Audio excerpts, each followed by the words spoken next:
the drive-through if you can. And I'll throw dance it in. Monkeys, dance. Yeah. So would you think would you call Backer Kit a little less user friendly? Is that kind of absolutely? There's more to it, you know. So if you're really familiar with it, I'm sure all those extra bells and whistles are meaningful. But for me, even just figuring out how to do an update, it took searching, and then you have to set all this stuff up to do. There's a lot more labor involved, and I'm sure it pays off for the people who are familiar with it and who need all that. Yeah. I'm just sending out emails with links, and I don't need all that extra stuff. Yeah, I mean, so definitely a learning curve then. So very much so. I'm very sure I have not. I mean, you can't even set up, at least as far as I can tell, you can't set up your backer survey until the thing ends, and then it has to be reviewed, and it's just like, oh my God, really? And the fact that you've probably done 1 million Kickstarters, it just was like clockwork, probably going exactly. I know the Kickstarter process at this point, and it just kept throwing me off every time I thought it was simple. It's not simple now. You guys, I just put the link into Steven's review of that, so go check it out. Mark it, bookmark it, do whatever you need to do. But that number one, but number two, go in and also subscribe to his channel and just check out some of the cool shit that he does over there. I think you got a really great vibe, and you cover a lot of ground. You're not just, doing videos on one thing. You have a really wide scope of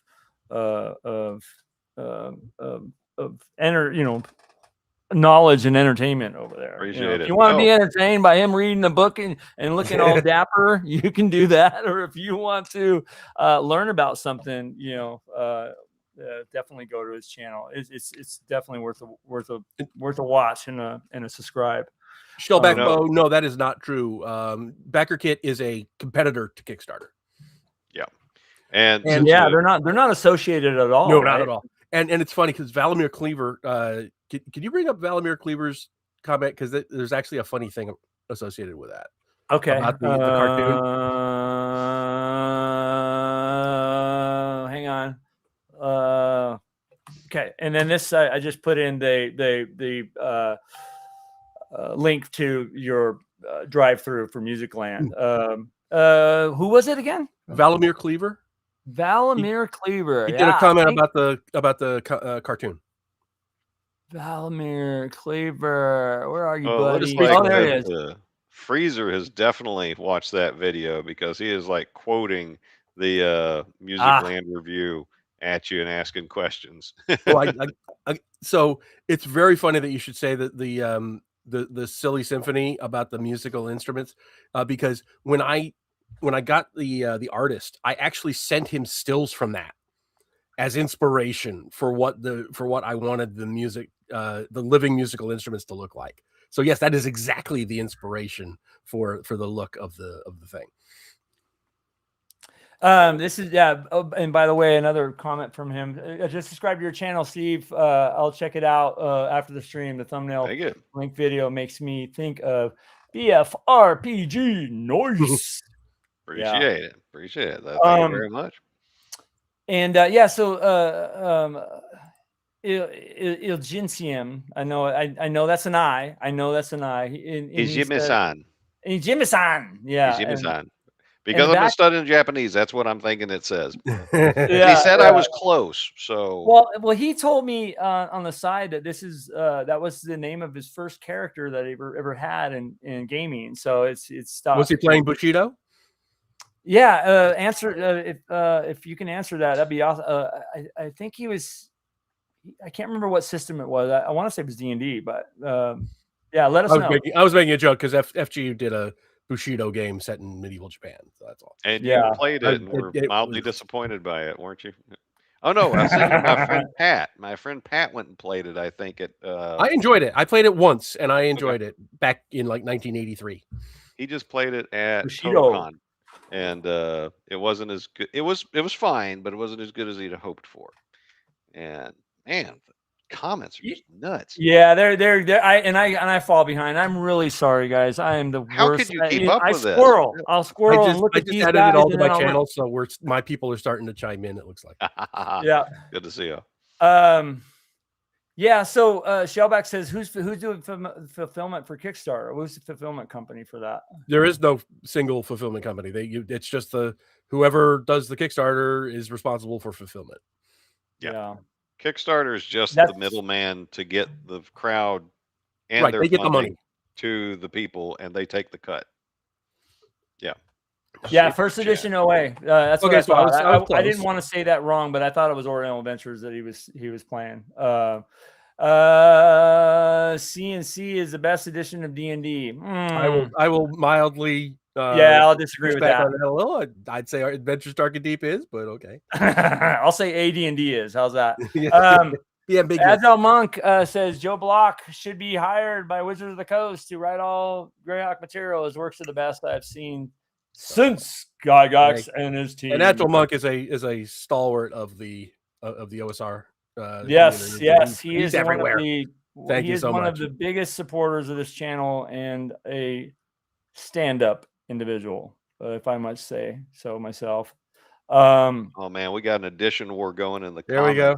Yeah, here we go. Let's do it. Well, and one my thing I God. was wanting to talk AS and about ASH, yeah, was best inspired I by wasn't supposed to be doing the y'all. edition thing until tomorrow with Joe and Eric. Yeah, that's gonna be. I actually watched the video that the rankings that you did for that, and I have to pull the screen up again, but I know you guys are going to talk more about it. I just got so pissed off by Esper the Bard. I couldn't not. Yeah, could not do that. I mean, it's a great it's a great topic to have. I don't know if you saw it, Stephen, but they're ranking. Oh, I saw it. Yeah, I've watched all three of theirs, his 10 cars and Joe the Lawyers. And Joe, I appreciate that you broke out AD&D 2.5 as its separate thing, because it really was. Yeah. And I found that in the 0.5 editions of the games, they're usually worse. Well, 3.5 was an improvement. 2.5 was bad. Right. And 5.5 is 2E did not need fixing.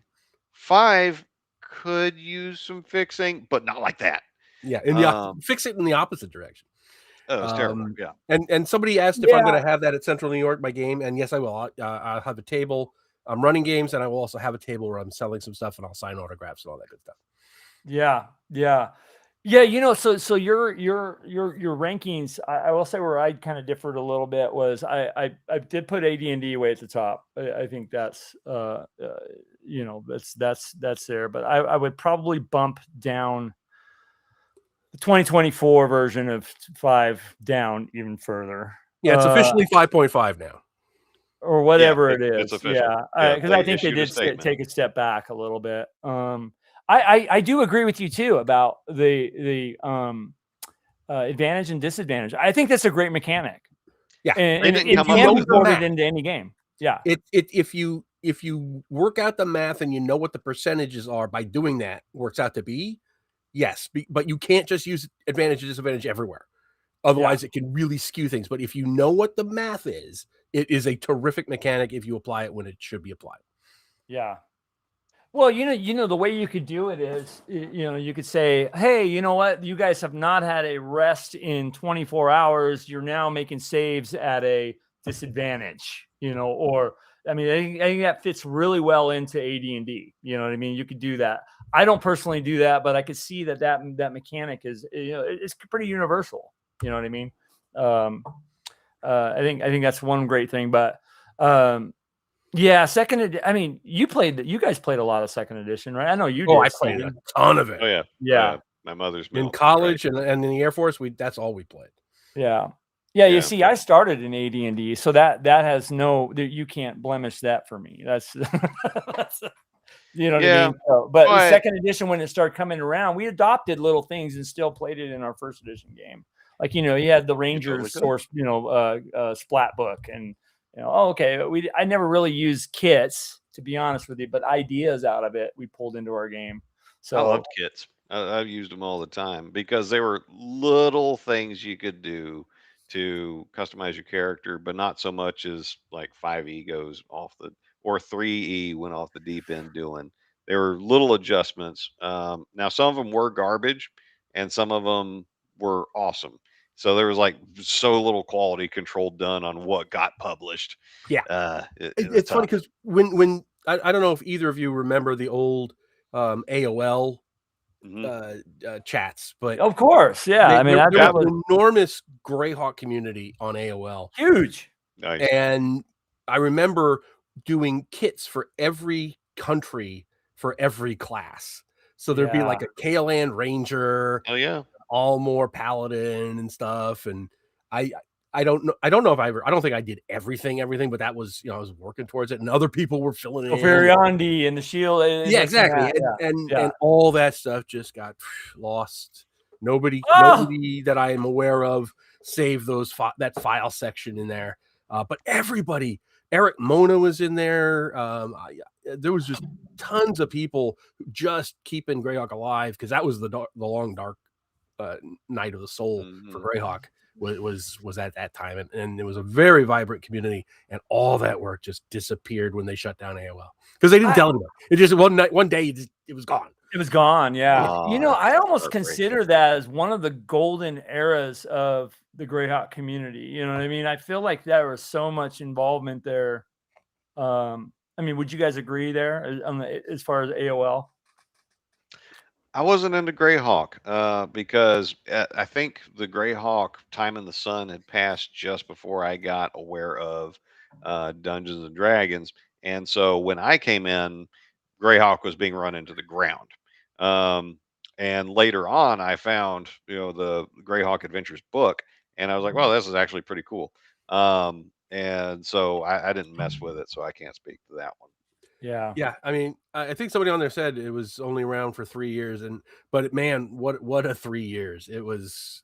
It was only around for 3 years. It seemed at least like that's what Shellback Bo is saying. I thought it felt longer, but it is entirely possible. Of course, those were the days when you had to pay for dial-up. Mm-hmm. AOL was not free. You would go on; it was like $6.50 an hour, and you'd log on or something. And I remember when CompuServe was $12.50 an hour. This was in 1985, and you would have a book for every city, and they'd list out the phone numbers that you had to call. And if the one was busy, you'd have to call the next number down on the list. Yeah. So yeah. And $12.50 back then was like $50 an hour today. Yeah, that was real. But it was cool that was even possible. Yeah, exactly. Yeah, and so then there were BBSs. Yeah,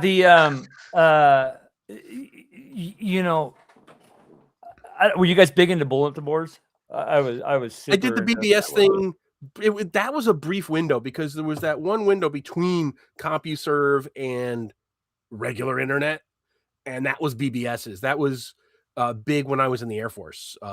Was like and lived in Boston after college, so it was like the late 80s, early 90s. That was like the heyday of the BBSs, and then they were eclipsed because we had because the internet just put them out of business.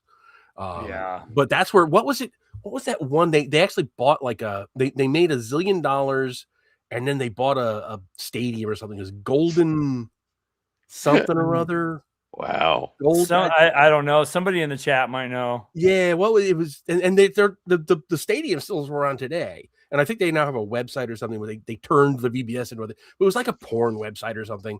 It was a porn BBS or something, and it made $1 zillion. And in that 5-year period, and man, I wish I could remember the name of it, but so there was a golden period of BBSs. I remember there was one where it was like this game. The BBS was only a game, and you were like going around trying to collect gems, and every once in a while the server would crash. And if you were that was a good thing, because if you were playing while the server crashed, if you logged on right away again, all the gems reset. So you could go and get all the expensive gems if you knew where they were. And if you happened to be playing at that time, you would like run around getting all the diamonds and stuff. It was just a funny little thing. Yeah, I used to play a lot of Trade Wars. If you guys remember that on the on BBS. Yeah, that was. Yeah, I remember play-by-mail, like actual play-by-mail. Yeah. Stamps and stuff. I only ever read about it in magazines. The Star Master. Oh yeah. Wow, we got a couple people here from Australia. Awesome. Yeah, wow. Awesome, And awesome, before we go further, Krieg Herzog, I'm going to pray to Jesus for you because of your opinion is so wrong. I'm concerned about the eventual fate of your soul. Okay, About second I need to know edition. what he said. Oh yeah, pull up Krieg Herzog's comment about second edition. It was. Yeah, I saw that. I almost flagged it to come on here. Something I got to okay, say to the grognards that like love 1E and just hate 2E with a passion. The only thing 2E did was just clean up the rules a little bit because a lot had happened, a lot of development had happened, and so it just reincorporated and just slightly polished things some. I mean, it was in the hands of Zeb Cook. You can trust Zeb Cook. And two, they changed the names of the demons and the devils because they were under actual threat. People were coming after them to shut down the company, and they came up with an alternative name for these things that then that then enabled lore being built upon why were they called this versus demons and devils. Oh no, they made a more interesting story and it had better rules. I'm not sure I'd call the Blood War a more interesting story, but Blood War is awesome, dude. I mean, demons and devils going after each other for eternity? Hell yeah. I would, if it was me, I would have done a shift from law versus chaos to good versus evil, and that would explain why devils are considered like fallen angels, and they look more angelic because just in their design rather than I would have taken that in a different direction, more mythic, I guess. But as far as the mechanical differences, I will agree in presentation that 2E was pretty vanilla in terms of the art and everything. In terms of it's smooth. It's too smooth. But in terms of mechanics, you can play a 2E module with 1E rules and vice versa. There's no difference. The differences were I mean, the similarities were greater than the differences in 1E and 2. And they were totally play 1E with kits. You know, you can play 1E with kits and it will work fine. I like kits. I loved kits. And I will say the best supplement book, not a rule book, but the best supplement book to ever come out of TSR period the end is Monstrous Mythology. It's the blue book. Yeah, that was pretty awesome. I still to this day, that's one of the few 2E books I still have a hard copy of. I use it constantly. It gives like clerics and deities for all the humanoid and demi-human races and a lot of monster races. It's just so useful. Oh yeah, it is. And like the write-up on the Elder Elemental God is so evocative. It's vague, but it's threatening and it's really cool. And so yeah, it covered a bunch of the demonic demigods as well. No, Monster Mythology, that is a must-have. That's probably their best religion, fantasy religion book I can remember. Monster Mythology, and then and I think there was so much good. I think there was a lot good that came out of 2E, to be honest with you. Mm-hmm. I liked it. I loved playing it, but in terms of it just feels it's too polished compared to 1E. You know what I mean? In terms of presentation, the rules were fine. The rules, didn't, they fixed initiative, which needed fixing. I still didn't like the skill system. It was still. Yeah, I think it was needed. It wasn't needed. Yeah. But just the presentation, the color art was nice. The black and white art is kind of just too plain. But I disagree though with Herzog that it wasn't good because of that.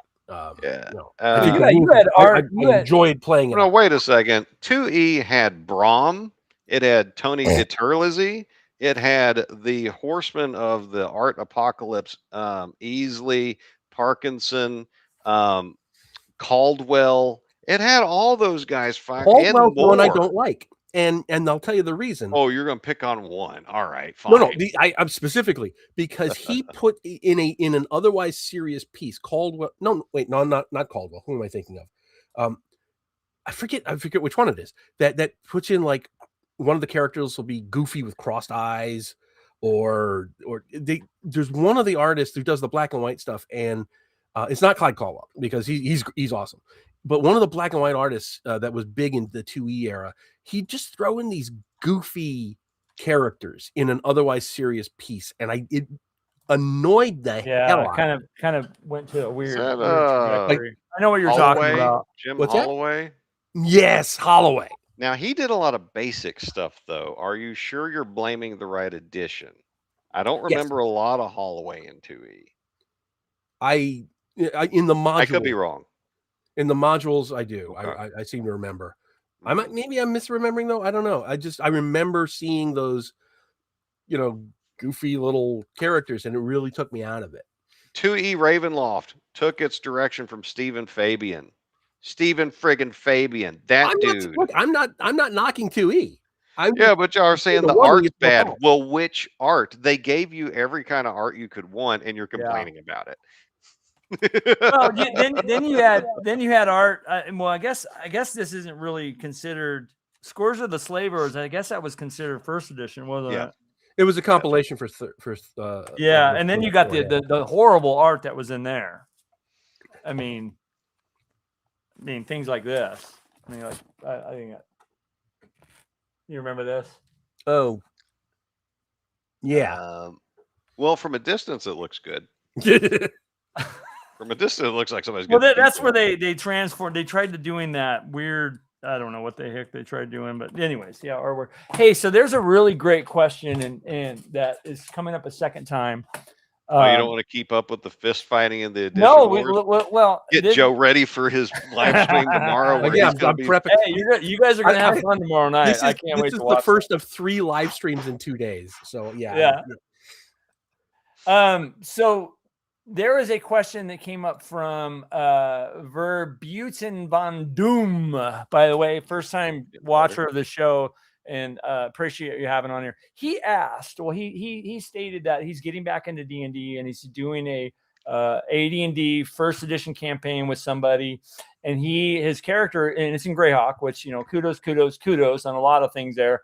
And Stephen and I already answered the question. But I'd love to hear your take on this, because he's saying he's going to be playing a Sulis, a noble fighter or something like that, and he asked for like tips on how to play this character. So I recommend checking the goal box. Arrogant. That's the one word you're going to use, is arrogant. He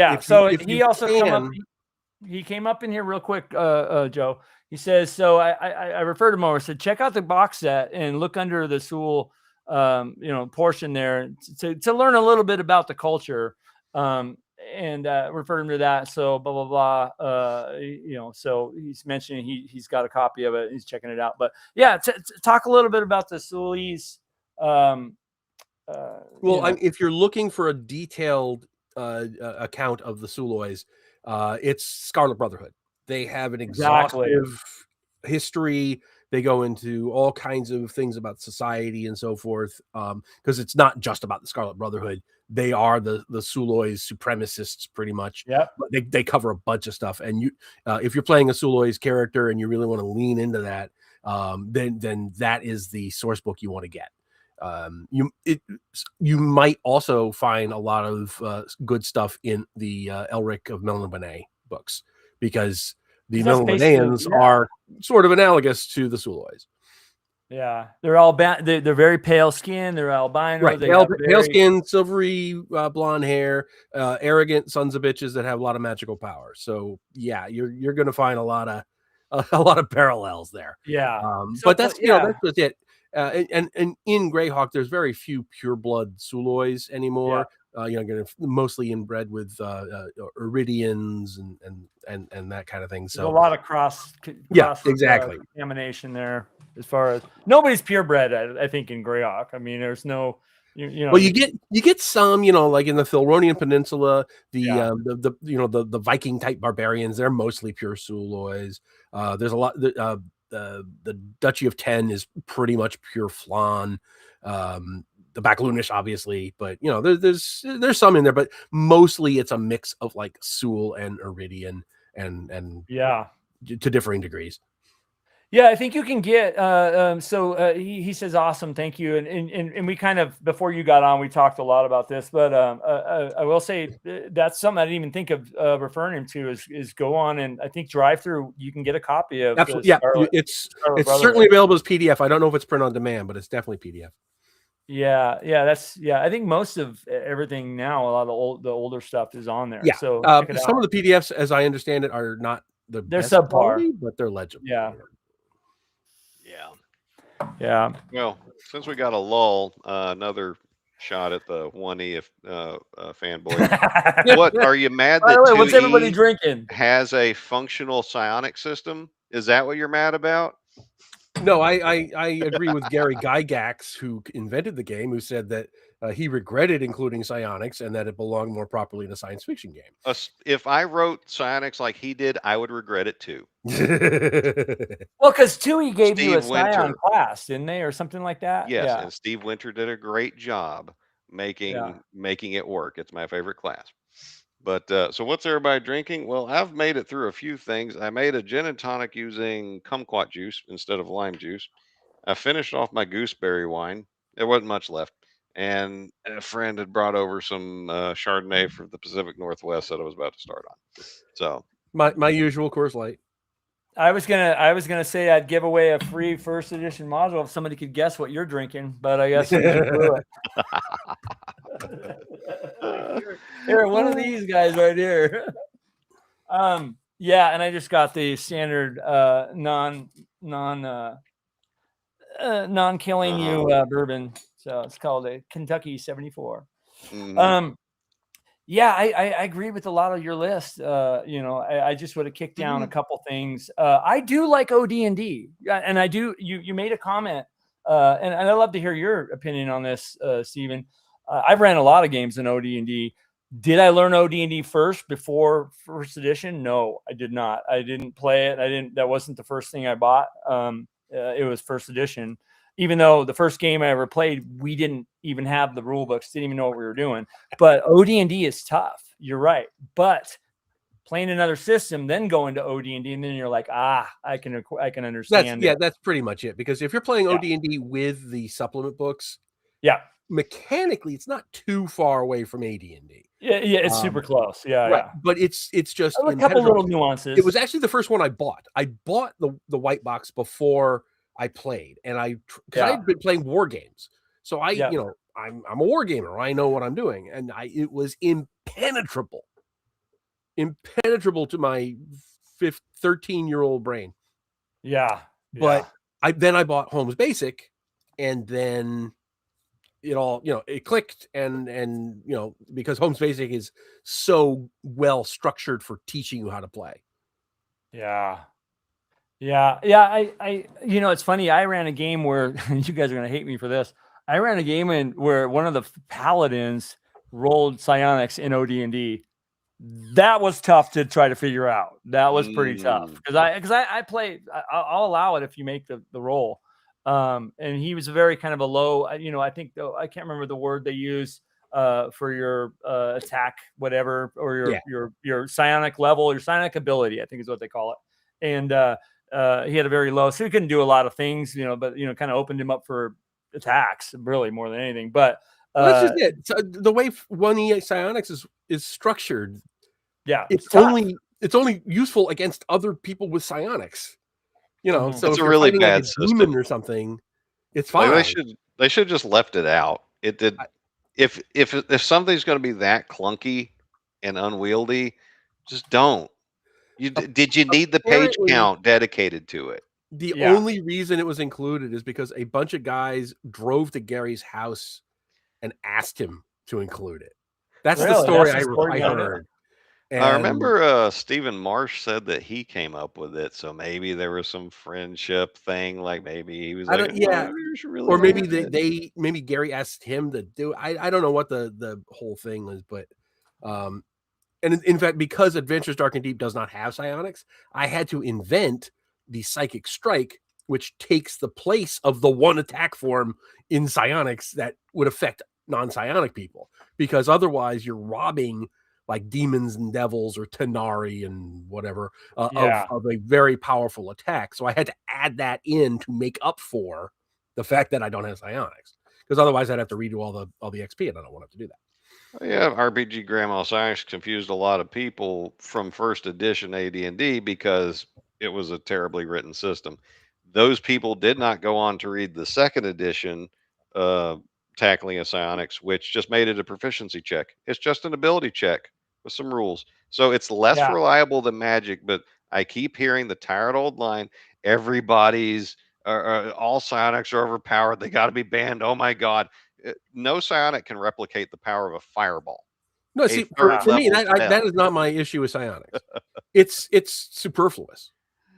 It's just you. Why do we need a parallel magic system? Even if it's less powered, I don't care about the power level. Why do we need it? Why do you need more than one dimension? Why do you need more plane of existence, Joe? Well, because I don't want to live in flatland. Okay, well, There I you don't want go. to just Same thing use. with psionics. I don't want to just use I arcane magic. had to slide that in there. I don't want to just live in. I don't want to just high deal school- with divine The high magic. school literature. Why can't I be my own power source? Yeah. Why can't I be touched by some madness from beyond? Why can't I do that? You are In you the say game. that like it's a what if. You know, hot take is that once the Far Realm got introduced to D&D, and how it can mutate everything, and yet humans can crossbreed with pretty much everything. We're originally from the Far Realm. Saying it. Wow. Put that in your pipe and smoke it. Somebody did say in here, what is it? Tommy LeBlanc. Yeah. Yeah, but how's your day going, Joe? You doing all right? I spent my whole day getting a lilac bush for my wife, and Ooh. then I spent the rest of my day doing videos. And Nice. well, it was weird because Joe and Eric tease me because I do my videos a little farther in advance than they do. And Joe was bitching about that. Yeah. Yeah, he is. He hates the fact that I don't do them like the day of. And I'm doing a series. I'm starting a new series of videos for my Greyhawk stuff. And by accident, I just kept talking, and I did like half of the top topics that I was expecting to do a whole series on. So I just chopped it up into 3 videos, and now I've got all my Greyhawk videos done until the end of May. What are you going to do with that free time? My God. Make my my what do you call it? Starbase Nerdtron videos. Ooh, oh yeah. I did one last week. I actually resurrected the channel again. Yeah, I got you. I'm doing all the Star Trek classic Star Trek episodes from start to finish in broadcast order. So I did Man Trap, and next I'm doing Charlie X. Neither of which I like a lot, but So here's another Rex Young 206. By the way, I should give shout outs to some people that I haven't seen on here in a while. Rex Young, I think coming from your channel, DM Grandma's here. Rimstock, that's probably from you, Joe. But thank you guys for jumping on here. This is a Vault of Yesteryear. Yeah, a bunch of people on here. If I missed you, I'm sorry, but thanks for tuning in. Yeah. Yeah, so somebody talked about unarmed combat in first edition. I'm just going to drop that in the chat right there, and I'll be right back. I'm going to say it is as incongruous as psionics. It is just plopped in there without any context, and it's for no earthly reason. It's its own system, which is completely divorced from the other combat system. I just, in Adventure Dark and Deep, I just made it a regular melee roll. And in fact, Angela, you're going to like this. I actually used Boot Hill as my inspiration for how I handled unarmed combat, grappling and pummeling and stuff in Adventures Dark and Deep. The inspiration for that was Boot Hill, the original Boot Hill. Wow. But no, you're not going to get any argument from me about 1E unarmed combat sucking. Yeah, I think it sucks, but I've used it, and if you use it over and over and over again, I think it kind of it irons out. I generally, as a DM, like I'm pretty raw with my AD&D, but if it's hey, I hit him inside of the head, I'll just put a D20 roll on there or something. That's like exactly that. what I do. It's just Yeah, it's a it makes damage it a lot roll, more and there's easier. some, if the guy you're hitting is wearing a lot of armor, there's some negative modifiers, and just there's some damage. That's as it should be. Running Yeah. the Rule Cyclopedia edition of Basic for some of the folks in the chat for the past several weeks. They have it in Zanzer's Dungeon written as roll an attack roll, D4 damage, done. Yeah, That's it. That's pretty it. much. None of the one thing I do remember as being weird from 2E was like there was a special chart you had to roll on to see what you actually did in unarmed combat, and sometimes you might not do any damage, and you do a haymaker or rabbit punch or this. And I was like, what is this? Why Is can't that I just? criticism of 2E? I hear. Yes, it's true. It's true. Well, I mean, I no love it. edition's perfect except for Rule Cyclopedia. But it was a strange table. Why can't I just make an attack roll, do 1 damage plus strength modifier, and be done? Why do we have to complicate it? Well, Yeah. because I want to grapple. Well, I don't want to be grappled. I want to grapple the basilisk. Yeah. Yep. I want to grapple the ochre jelly. What do I do? You know what, DMs? You can just say no. Your attack roll represents what you do. You can put whatever flavor text you want on it. It's going to have the effect of this much damage. That's what it's going to do. You can make the call. No one can stop you. Here's something for you, Joe. I like them both. So I don't think apparently, there's stories floating around, but I think it's just a case of parallel development. I know Straczynski got salty because he said he pitched a space station show, but they say it was already in development before then. So I think it's just parallel development, and both shows are amazing. Deep Space Nine is my favorite Trek ever, even better than Next Gen or the original series. That was a good one. And Babylon 5 is one of the best TV shows ever, period. And I'm not gonna choose between mommy and daddy. It's just... So here, if you were transported into the world of D&D and all fantasy games and had to make your perfect character as yourself, what would you choose? Race, class, multi-class if you want, etc. You want it, you got it. I know what Steven's answer is. Go ahead and give me that answer. So I'm going to give you 2 answers. One, when I actually did this in game, and one that I would have a preference. Psionic's my favorite class. I would like to do that. And I've got enough of a background in meditation, things like that. I think I would have a reasonable shot at it, given the right circumstances, and that it would actually work. But one time back in the day, me and some friends made ourselves as 0 level characters, and in the real world, the Miss of Ravenloft came and got us, and there we were, 0th level. That's so cool. And we ported our own like foibles and problems. Like one of the guys was diabetic, so that was a disadvantage he had. So we got an advantage to like go with that, add flavor to the character. And I wound up becoming a magic user. I think that's what, and a Dark Lord at that. But then one of my friends wound up becoming a paladin and was my eternal enemy. So that was interesting. But no, I would totally human. I'm a human supremacist. Don't even apologize for it. And psionic. That's what I would go. That's what I would do. I'd probably focus on, let's see, psychokinesis. I like that. The moving things with your mind. That's what I would start off with if I had my druthers. But any of them would be good. Any of them would be cool. Any of the main disciplines. How about you, Joe? Well, I'm going to go with Dexter from Dexter's Laboratory. I want to be Gygax, the 27th level warrior mage with the 18th, with the 18th level, a class 18 soul sucking sword. Why wouldn't you?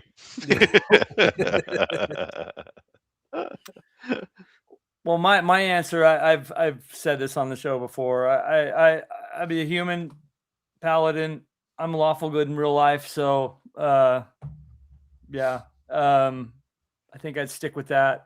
I don't know what god I would be tied to in Greyhawk though. I really thought you were like going to say, I don't know which god I would be. Yeah. Mm. Oh, what god you would be. Well, see, a cool thing you could do is if you were a psionicist and so had like that kind of mental discipline, you go into the plane of limbo, and then you can forge your own demi-plane out of sheer will on it and make yourself your own little godling. No worshippers required. Yeah. Mhm. John Miller Philosophy says, those are great comments, guys. Yeah, these are John good. Miller Philosophy says, as much as I like to play AD&D Raw, the initiative rules twist my mind into the interdimensional wormhole. Yeah, you know, it's funny. David Prada, do you guys ever see his write-up on doing initiative in AD&D? It was like a 27-page combat it's got tracker. the big Yeah. flowchart thing. Yeah. I don't remember there was a flow chart, but there was 27 pages of. They did it on starting from Endworld, and there was Rise. like this ginormous flow chart to go. Oh, through. okay. Maybe I haven't seen that, but you know, I don't think that anybody plays AD&D Raw Initiative. I don't think it's possible because never. it contradicts itself. Yeah, it does, and then I don't think a lot of people realize this too. It's a D6, and it is side initiative. I think it's side initiative too. So, and a lot of factors come into it, but the way I play initiative, and I'm super anal about it in my campaign. I got a D10. I factor in casting. I factor in, and I've adopted something from your system, Joe. I'll tell you in a second. But you're using the weapon speed. I know what you're going to say. Well, no, weapon speed is that's. I'll tell you what I adopted. But yeah, I use weapon speed. I use to hit adjustments. I also use, you know, obviously we all use surprise. But it's a D10, and then movements, weapon speed, and spell casting, and just add it, and it's individual initiative. But what I have incorporated, and I think is your for Adventures Dark and Deep. For some reason, I always added a 5 weapon speed for a bow or anything thrown. I've thrown that out, and I've used a 0 now. Yeah. So. Does that make sense? You know what I'm talking about, right? Yeah, I know exactly. But what I do is it's just you roll a D10 to determine what segment you're going in, adjust for dexterity, add your weapon speed or your casting time and segments, and that's when you go and you just count, and it works like a dream. Everybody thinks, "Oh my God, he's using weapon speed." No, it's just another number on your sheet. It's no more onerous than having different weapon damage. It's just another number. And well, remember, some people can't handle THAC0, which is subtracting from 20. They can't handle it. So depending on if I've got, but when you're subtracting a negative number, then it gets weird.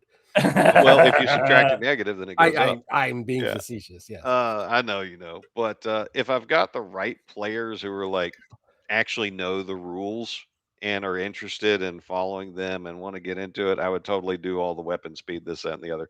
But if I don't have those people, side initiative, D6, who goes first? I do side initiative for the monsters. I just all the monsters go at the same time, just because it's, I'm not going to roll for 10 orcs. That's just not going to happen.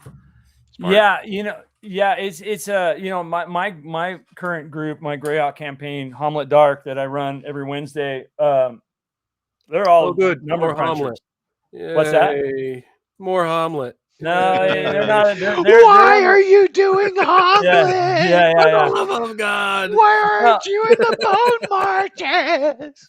Well, they started in Hamlet. I think they're now on the Wild Coast in Palmares right now. But it's moved quite a bit. But I love it. But these are all number crunchers, and they love adding. You know what I mean? So, what are you doing any of the 3 orc stuff? The fire hose that 3 orcs not at all. is doing for Hamlet? No. I ran it out of Village of Hamlet. Started with TO.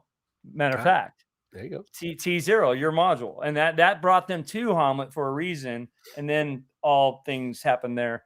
You need to, when you get some time, check out my blog, Mr. Greyhawk. Mr. Yeah. Greyhawk. Yeah. But anyways, go ahead. No, I was just gonna say I just wasn't sure if you were using any of the, because there's so much of the Three Orcs Hamlet material and Nulb and everything. It's Yeah, I have enough. Yes. I have enough. I have enough. It's in T1. You know what I mean? Yeah, I flesh it out the way I want to. I get people are adding to, and Hamlet and Verbabank in that area is really getting flooded with stuff. Like, you know, to me, it's information overload. exactly. That is exactly. But you know, some people like it, and I'm not trying to knock people. I'm just saying, for me, it's not. I'm a very low prep DM.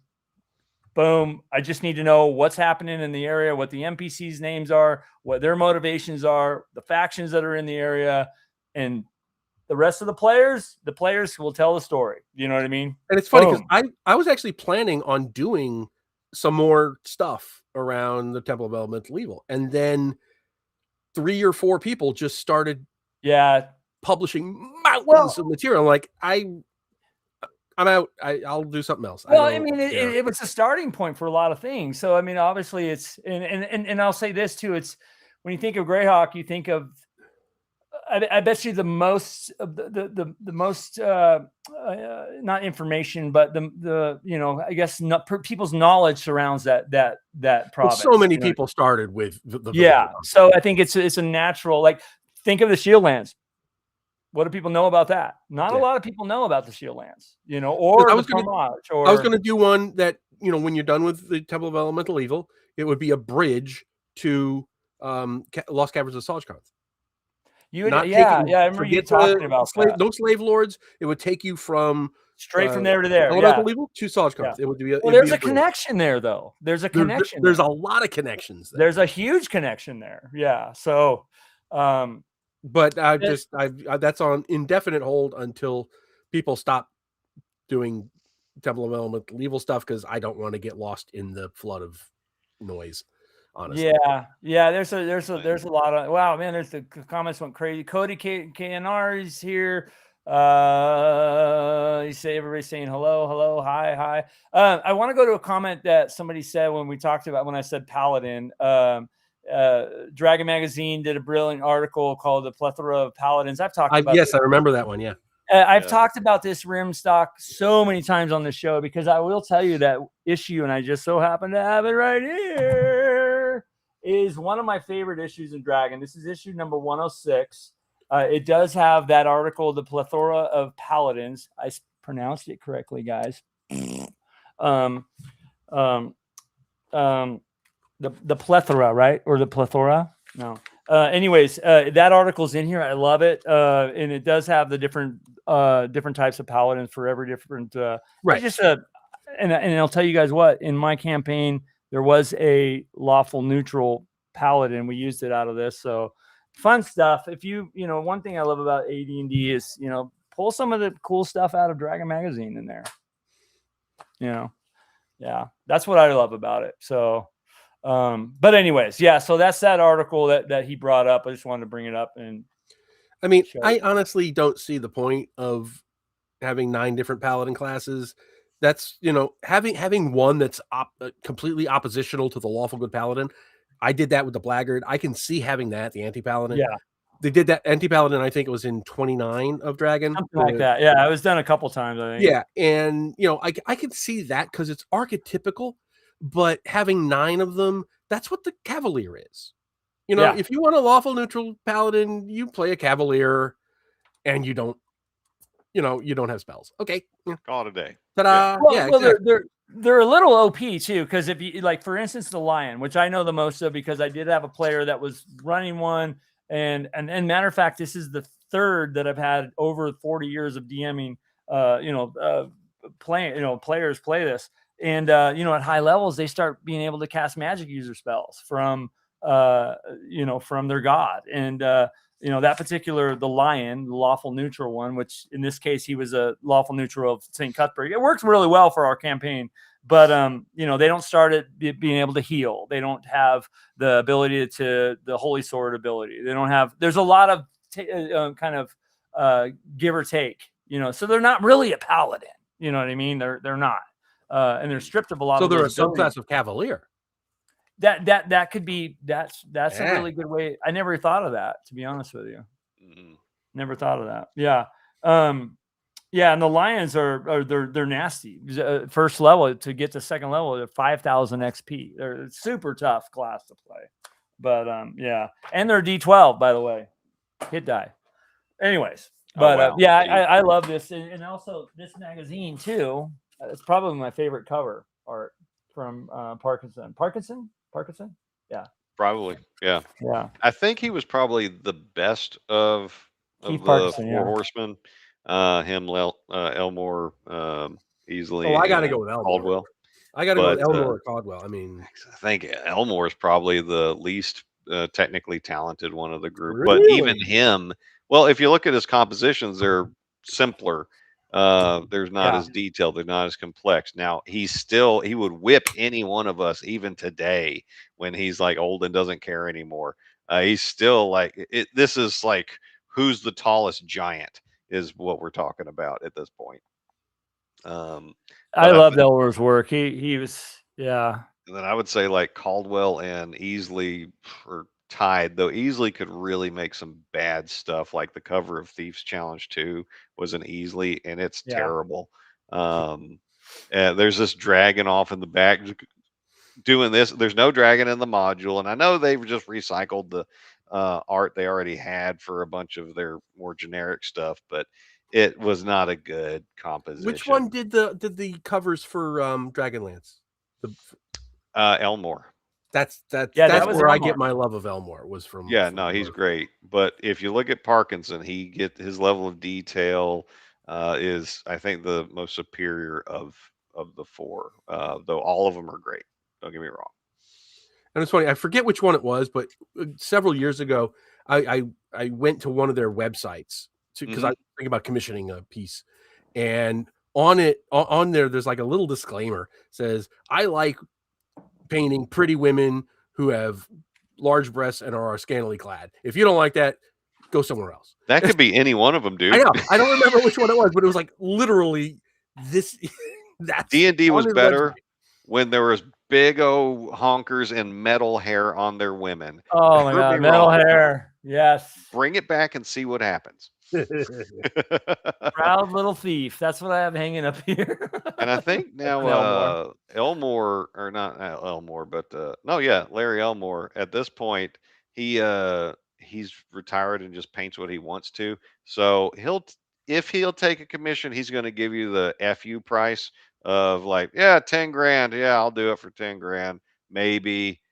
And if you pay his price, then he'll do it. But Caldwell might still be hireable because he's still active and manages his site, and I just love his stuff.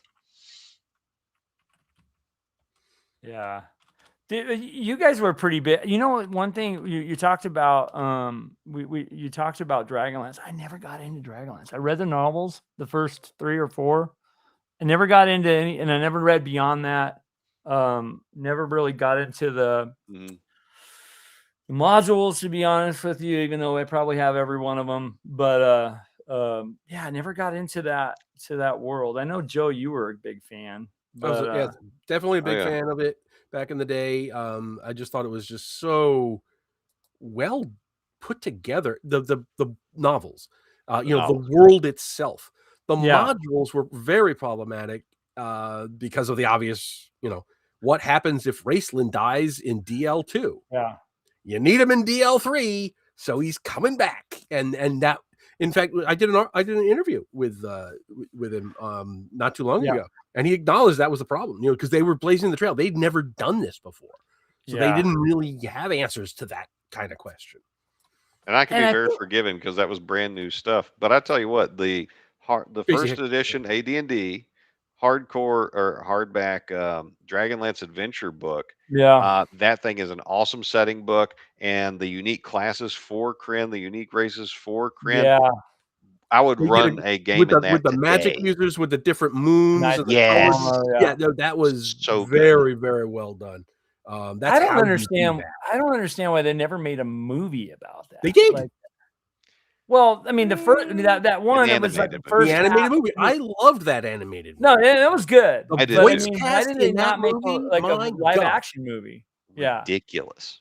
The voice cast on that. I loved that voice cast. Who played who were some of them? I remember their Kiefer God. Sutherland. Kiefer How about Sutherland. that? Kiefer Sutherland. Lucy He played Lawless. Raceland. Yes. I mean, we could stop there, but no, the list goes on. Yeah. And it's a ton of them. And oh, my wife is summoning me. I have to go. So don't trip on it. Don't. Yeah, don't she's- Oh, hello. This is my wife. Hi, Hey, wife. wife. Say hi to Joe. Say hi to Angelo and everybody else. This is the beauty of it. And all the 3 million people is watching right now. Yes. The 3 million people watching you see your purple hair now. That's very nice. I'll put on my Kauai face for Hawaii. Okinawa. Yeah, there you go. We've Love been to it. Hawaii. It's all You know. good. Yeah. Okay. Well, this pretty we woman might have is to summoning we me. might have so. to pull a short out of this one, old Steven. Gentlemen, it's been a pleasure. Oh, Good man, seeing thanks you, for Joe. coming You know on, what, I'm probably going to go too because it's been a long day.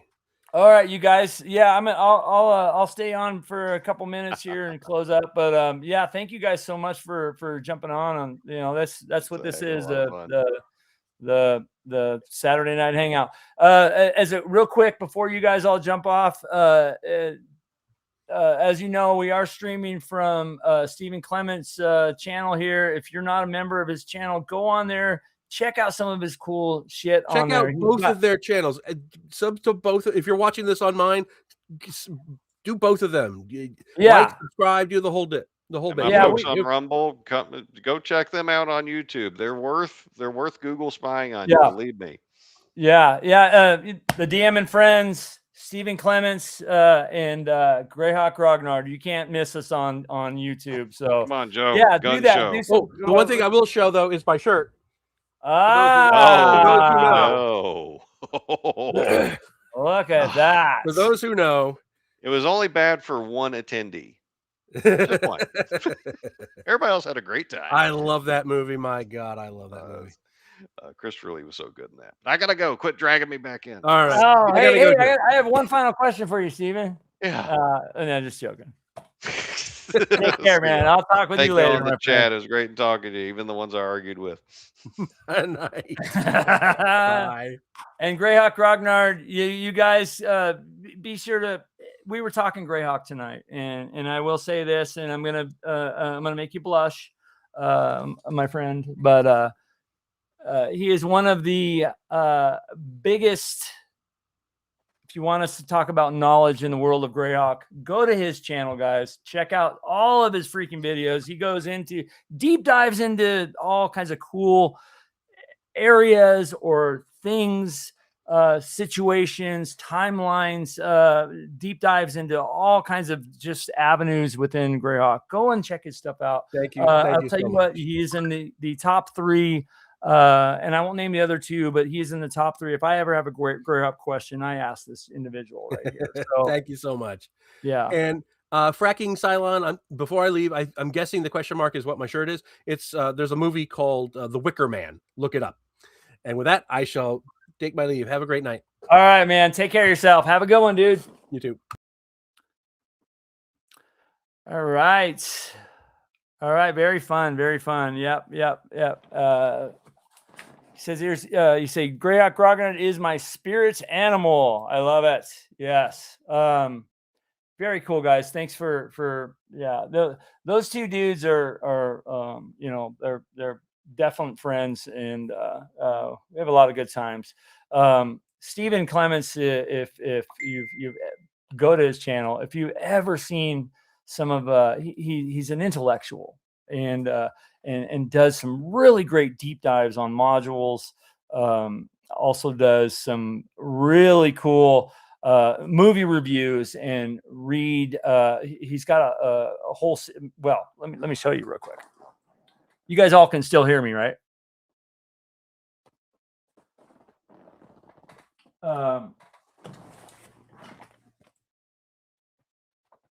He's got a read where he read through Roleplay Mastery by Gary Gygax. So this is a quick example of some of the things he's doing over there. So if you ever, you kind of can put it on in the background while he's reading.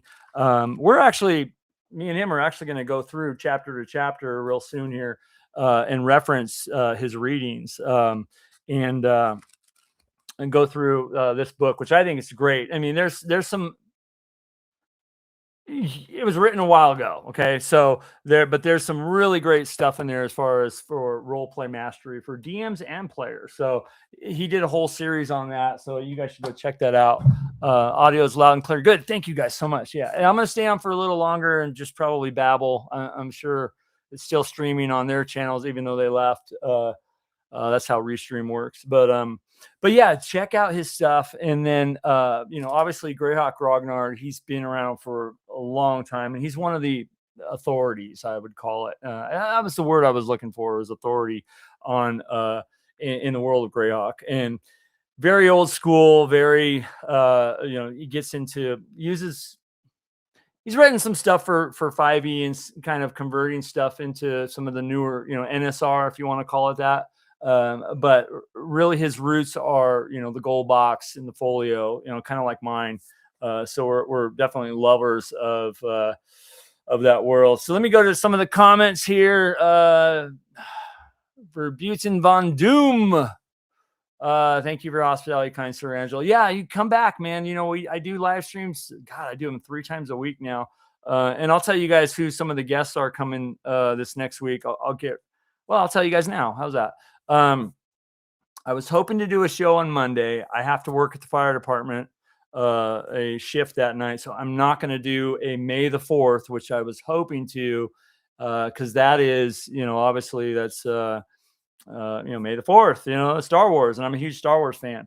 So I was hoping to do a show, but I got to do that. So I'm not going to do one this Monday, but Thursday I'll be back.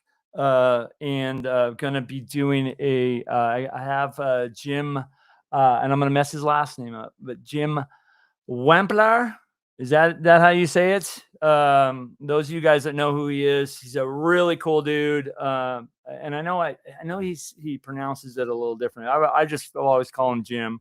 But he's gonna be coming on, and we're gonna be talking some of the old days in D&D. So that'll be a fun show on this coming Thursday. And then we're going to do the live stream next Saturday. And exactly after Tenkar Tavern's Gamers Health show, I'm going to start it right after that. I do a lot of stuff with Tenkar. He's another friend, and we do collabs together, and we're always, anyways, he's a good dude. A lot of you guys know him, and I'm sure a lot of you guys are subscribed to his channel. He loves BX. I love AD&D. We do collabs, and they come together on that. But Mondays they come out. Matter of fact, this Monday is one where we're talking about more pressure in the dungeon crawl. So stay tuned to that. I think it has to do with this one's about reaction, using reaction to add pressure. So anyway, so after his Gamers Health, we're going to end that and start my live stream, and he's going to jump on, and we're going to have another hangout session, because the Saturday hangout sessions like this is more just to really, I would say that let me just go there really quick. Is I want a gaming community, right? I love the gaming community, and I want this to be us, and so it's the DM and friends. Realistically, anybody, if you want to come on, you're welcome to come on Saturday night and shoot it with us. But next week, will be Eric Tenkar. And so, it's kind of a that open form show that we're doing live stream. But so he'll be on there. We're going to talk about some BX. We're going to talk about some AD&D. He's got roots in that. Blair is exactly right. Blair says more interactive with your community and channel subscribers. It is as much as I am not able to keep up with you guys on the chat because I squirrel. I'll look over here and I look over. I'm seeing my cat over here. Look, there's my cat on the table. There he is with his little red. So I look around and I miss you guys in the chat. So I try to. But anyways, that's what Saturday's for. But anyway, so and then the following Monday, yeah. So thank you guys for being here. I love it. I really love it. I really love it. And as you guys know, and I've said this many, many times before, I owe you guys my life. I really, really do. And that is a real statement coming from me, because if you guys knew where I was a year ago, yeah. And that's why I started this channel. I feel like the gaming community kind of huddled around me. My friends in it, Stephen Clements being one of them, and pulled me out of this darkness that I had going on. And so I owe the community. I owe the community my life, and it's a debt that I feel like I have. It is an absolute debt. So that's why I formed this, and it's really just to give back. And I know that and maybe someday we'll talk about some of these deeper things, because I know a lot of you guys are going through that stuff too, man. And it's good to talk about it. I mean, bottling things up, not good. I tried it, not good. So, and I was almost forced to by people that just freaking flooded around me and to get me out of that funk. And yeah. So anyways, that's really why I started this channel. It was just to give back in some sort of way. And it just coincides with the fact that I love first edition D&D. Love it. You guys know, if those of you guys have been on this journey with me since, and I see your question, it was October. I've been thinking about it for 2 years, and I finally took the plunge in October. And, yeah, that was pretty, yeah. So that's it in a nutshell, man. That's yeah. So thank you guys so much for being here. I squirreled, didn't I? Yeah. Yeah. Blair says, and I've actually talked about this. Blair 4566, which she is awesome, guys. I'll tell you a little bit more about her right now in a minute. But she's I've heard this a couple times. I think we should do a mental health episode and really talk about the struggles people have and they get through, and you do it through community. It's tough to do it to yourself. I mean, I don't know a lot of people that have returned from the darkness with only themselves. I mean, it's a tough thing to do. Sometimes it's, yeah, but yeah. So anyways, so next week, so anyways, thank you guys again. Yeah, so after gym on Thursday and Tankard will be on Saturday. I don't remember what Monday is. I could probably pull it up on the screen here. But Bill Barsh will be coming on Paysender Games. I love that dude. Super cool guy. And I'm gonna he's a BX dude, and he's a super cool dude. But yeah, we're gonna get him on here and talk some. I want to talk to him about the Venger modules, and I know he's got another Kickstarter that's coming up. He's going to be talking about too, but I want to grill him on some of his, because I love the D&D cartoon, back in the 80s, the kids and Dungeon Master and Venger, and so he wrote a couple modules that continued that path, and I want to talk to him about that. I'll pull up my copies of them, and we'll talk about him and his inspiration for that. Yeah, Bill Barsh is a super cool dude. Like I I think, you know, number one, he's a gamer and loves the gaming community too. And he also, I mean, he's a veteran too. And I love talking to him about, you know, some of those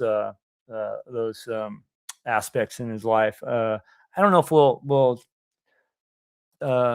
talk too much about that, but get an opportunity. But the D&D cartoon modules, I want to just talk to him about. I mean, I think they're amazing.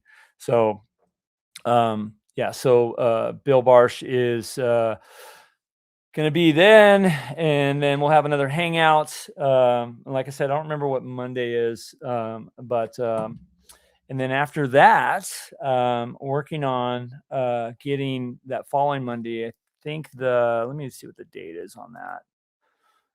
The 11th. I haven't got a confirmation yet. He did say he would come on, but we're trying to figure out the date.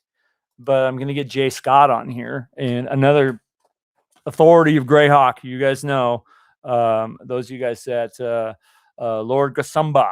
So he's going to be coming on here. We're going to chat, and I'm going to pick his Greyhawk brain. So yeah. So, and then after that, Anna Meyer is going to be coming on again too. So we're figuring the date on there. So we got a couple, and there's more too. And then I think that'll be bleeding into North Texas. So we'll be doing some lives there, couple collabs there too, hanging out at North Texas, which I will get to as it. I want to talk about you can stare long into the abyss. The abyss also stares into you. Yeah, that's true, Mark. Woo, man. Yeah. Yeah. So Rex Young says, is Venger still DM's Dungeon Master's son? I don't know, man. We'll find out from Bill. How's that? I think there was a version that he was, or it was in the cartoon. I think he said it. You know, it was my failure or something like that. I don't know. Yeah. Yeah. So yeah, North Texas will be coming up. I'll be running Boot Hill in North Texas. I have some of my setup up here. I need to pack. I'm working out a couple of different scenarios. I need to pack all that up and get it ready. I need to write up a couple things for North Texas still and get some time to do that. But yeah. So, and let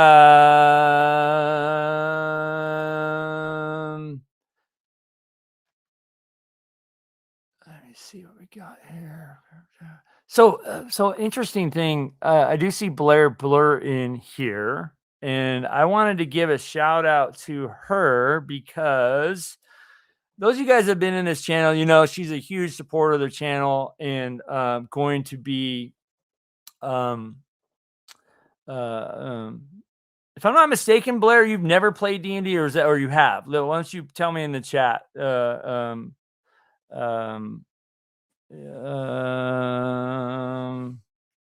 Tabletop TNT Tabletop Tavern. You've been working on your intro video for your show. Wow.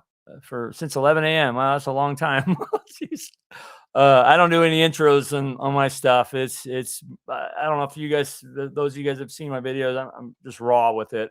I don't do any editing. For me, it's not. Yeah, I just can't do it. Yeah, spoiler, Rex, the Greyhawk, Dragon's Graveyard episode where the kids tell Dungeon Master enough's enough and they're going to kill Venger is good. It's a moment where DM calls Venger my son. Yeah. I totally remember that episode. That actually, you know, interesting fact about that episode almost got banned from TV because they said it was too dark and the themes were, I don't know, Google it. RPG Grandma, good night. Need to go. All right. Night all. Thanks for jumping on. Appreciate you jumping on the channel and the live stream. Thank you so much for coming on. Yeah, this episode, and I don't remember what episode exactly it was, but it was called the Dragon's Graveyard. They almost pulled it from CBS, I think. It was Google it. There's all kinds of articles on it. Just sub to you. I'll check the channel out later tonight. All right, awesome. Frackin' Cylon. Frackin' Cylon. Good to see you, man. I'm glad you're here. So yeah, I was gonna say one of if any of you guys are going to North Texas, and Blair, if you're still on here, I know she's been stating in some of the last live streams that it's your maiden voyage to a con, right, Blair? And it's also going to be one of your first times doing D&D, I think. So never. Okay, here we go. Okay, she's here. Never had ever played. Sorry for the delay. Working. Oh, you're working and watching. Awesome. Awesome. Pretty cool. Yeah. So, yeah, if you're going to be in North Texas, maybe we can get her. I know you mentioned last live stream you're looking for somebody to DM. You should, you guys reach out to her and maybe get her in a game. She's going to North Texas. Correct, she says. It was just okay. Thanks. Tabletop Tavern is here. Thanks for the volunteer. Okay. Let me see. We got breadth and depth of good discussions. All right. Well, anything else, guys? I think we're getting ready to sign off here. This was fun. Okay, I can't do both North Texas and CNY. Had to pick. Roger twisted my arm. All right. Well, have fun at CNY. I might try to make it there sometime, but North Texas I'll never miss. North Texas is my con. How would they reach out to me, nerd? Okay. Question mark. I don't know. Maybe throw your number in there. I don't know. Maybe on the next live stream. Yeah, CNYCon. I don't heard a lot of great stuff about it, but does it happen at the same time as North Texas Tabletop Tavern, TNT Abletop Tavern, Tennessee Tabletop Tavern?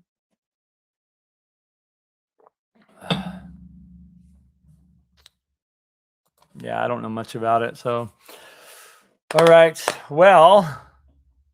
You guys, thank you so much. I'm gonna probably sign off here, and thank you guys. Another kind of shameless plug. It's next weekend. Oh, okay, next weekend. Yeah, so they're not on the same time. All right. Maybe I'll make it down there sometime. I heard a lot of great stuff. Yes, I know that's you, Death Angel Shadow. I know you are also Tabletop Tavern. Yeah. Yeah, I was gonna say kind of a shameless plug. I've been in the response to this series of videos, I've been calling it the Weird Gear Chronicles. I'm doing a series of how to use weird gear to maybe new schoolers, how we used stuff in the old school. See you later, man. Thanks for jumping on. Okay.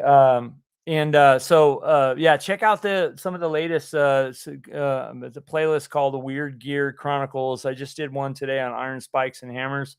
Last week was the 10-foot pole. And yeah, I've really been appreciating all the comments and back and forth on it. So yeah, check it out. And then Monday I got a collab with collaborative video with Tenkar on reaction rules and how that applies pressure. So check those videos out. He does a really good job on the BX side, and I'm taking it from the AD&D side. So yeah, I'm getting a lot of what's interesting too. I'm getting a lot of the hopes for these videos are that you'll find ways of applying pressure. For me, I'll just say for me as I'm a raw AD&D dungeon master, and I love applying tension and different pressure in the game, right? Because I mean, just if you have, I feel like if the players just have a walk in the park, it's kind of a boring, hack and slash from room to room to room to room. First thing you do is roll initiative. Well, if you add reaction to that, maybe it's not combat initiative all the time, right? Or if there's a resource, hey, see you later, Matt Nerdy. Maybe if you have resources that are being drained, that's a form of pressure. Time, wandering monsters. I think these are things that are lacking in some other systems, right? I don't need to point fingers at any of them, but I think they're kind of lacking. So that's where I'm kind of double downing on, because I really like adding that to my game, and I've been doing it for years. So but the responses from that is, wow, I'm going to try that, or I'm going to try that, I'm going to try this or whatever. And it's been super fun. Like, I love answering questions for, stuff like that. So yeah, been really cool. So yeah, check them out. Yeah, everybody's responding. There you go, Blair. She said, how do I get a hold of it? There you go. There's your answers from people. Any advice on how to best learn how to become a better DM? Rex Young. That is a great question. So if you're a subscriber to my channel, what I suggest you do, I have a playlist on there that is called How to Be a Better Dungeon Master. And I go through various pieces of advice, how to deal with this, how to deal with that, how to deal. I mean, I do things in there of like how to, deal with player spotlight. If one person is hogging the game, I do things of, what if you have a player that is, giving everybody a bad time? How do you handle that? Depending on what system, I focus on AD&D, but if you're playing, even if you're playing 5e or OD&D or BX, all these procedures all work in role playing. So it's kind of system agnostic. These, even though I focus on AD&D, you can take bits and pieces. So go on there, Rex Young, and check out the playlist I have in there on how to be a better dungeon master, and just go in there and check out, and pick the ones that ignore the ones you don't like and pick the ones you do, and you can do that. Another thing I would say is, I'll put up my link to my Discord channel. If you're on Discord, join on there. I have a whole group of DMs on there that love giving advice out. So you just ask questions. If you have a very specific question that you want to ask, just go on there and feel free. Nobody's going to laugh at you. Nobody's going to say, what a dumb question that is. No, that's not what that channel is about. So I have the Discord channel. I'll put it up here. Yeah, go on there. We got some great people on there. It's so much fun. There's a section for memes. There's a section for Ask the Dungeon Master. There's a section for, like, we talk about Boot Hill in there. We talk about Star Wars in there. If you have any kind of questions, just go on there. If you're on Discord, check it out, and join. And obviously it's free to join. There's no, it's a fun place to just hang out and ask questions. And trust me, a lot of the people that are in here are, on there answering questions, throwing out ideas. That's what this whole thing that you're in right now is about. It's about community. It's about the gaming community. I freaking love Dungeons and Dragons. I love role-playing games. I love you guys. And so that's what we do. We help each other. And, sure, there's a couple bad apples out there that want to be, especially if you go to Reddit or something like that, whatever, but that's not what this place is for. This place is for helping each other. All right. Let me see. Rex Long says how to deal with players that are rules lawyering or intentionally breaking your world building or breaking the PC's teamwork. Chaotic evil back. Dude, I have videos on that. Go on there and check it out, Rex. Seriously.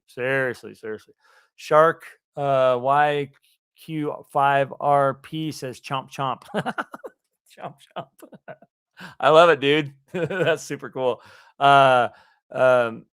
Yeah, there, but anyways, go on the Discord, and that's where I recommend right now. It's you can ask questions in here. Sometimes I'll miss them.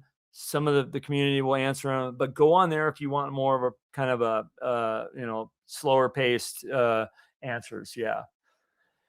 Yeah, Rex Young, that is a fracking silence says that's a complex question, dude. That is a complex question, and and that comes up. Like I've had to, and I did videos on this because I was going through something, and I learned for how I handled this situation. You know what I mean? I learned, and I wanted to pass it on to you guys. So how to deal with rules lawyering. I mean, that's a big one. I did a video on that, and it's funny. I did it really for myself because it was a super big reminder for me, like how to handle. I did one video. I think it's titled "How to Handle." What was it called again? How to handle disrupted players. And there's a lot of really great tips in there that I use today because it happens in your dungeon mastering career. You're going to run into things like that. It's inevitable because everybody has an idea on how the game's played and this and that. And, so, there's some tips in there. Check it out, dude. Seriously, check it out. I think you'll have a good, good experience. Yeah. Get on there and if you go into Discord, you and me can chat. We can get on, I'll easily, if you want, we can get on, what are they called? The voice or video channels too. And I'll help you out in any way I can. So yeah. Yeah. Worst thing is running into a realm where the player is walking encyclopedia in that realm. Yeah. I mean, it's tough. It's tough, but there's a lot of things. For me, it's all about expectations. It's all about boundaries. It's all about knowing how to handle those situations when they arise and when to deal with them. You know what I mean? And then, I've done a video too on the hard decision of, hey, this might not be for you. You might not, if this person doesn't mesh with your group, you might have to cut ties. And I've done that been doing this, I don't know, so maybe since the early 80s. I say 1981, where I've been running games. I've had to do it, voice channel. Yeah. I've had to do it. I've had to cut ties with players, and they were friends, it's like, dude, you don't vibe with this group, and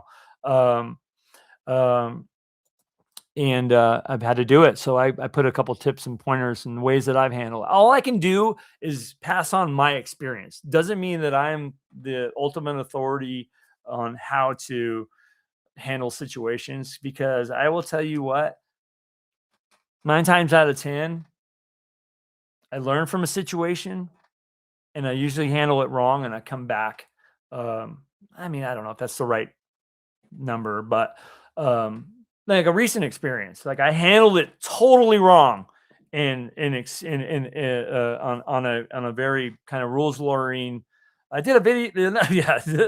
Anyways, and it was totally wrong how I handled it, even though the situation was, I should have handled it differently. But it was a super big learning experience for me, and I've now kind of moved forward, knowing that I need to stop, listen, and learn in certain situations, and not just because I'm Italian, man, and I have a pilot lit that is lit all the time. All you got to do is blow on that, and you know what I mean. And I allow that to happen. So you know, so next time it happens, I'm gonna take my own advice and handle it differently. So learn from others, you know, and yeah, see, let me see what we got. See what happened. We thought the show was ending, but we are really getting the good shit now. I thought you left, dude, which I'm so glad that you're here, man. I'm so glad that you're here. Yeah. Yeah, so that's why I do this. You know, I'm not doing things for production value. You can see that if any of you guys have watched stuff like this, it's all, I don't have an outline. You know what I did for this show? I wrote down that one video that that I clowned Steven on. That was the only bullet point I had for today's show, and that was it. That one right there. All right. I love the impromptu, just, you know, let's just talk about gaming. And, you know, we've all loved gaming so much that we can talk about it all the time. And, you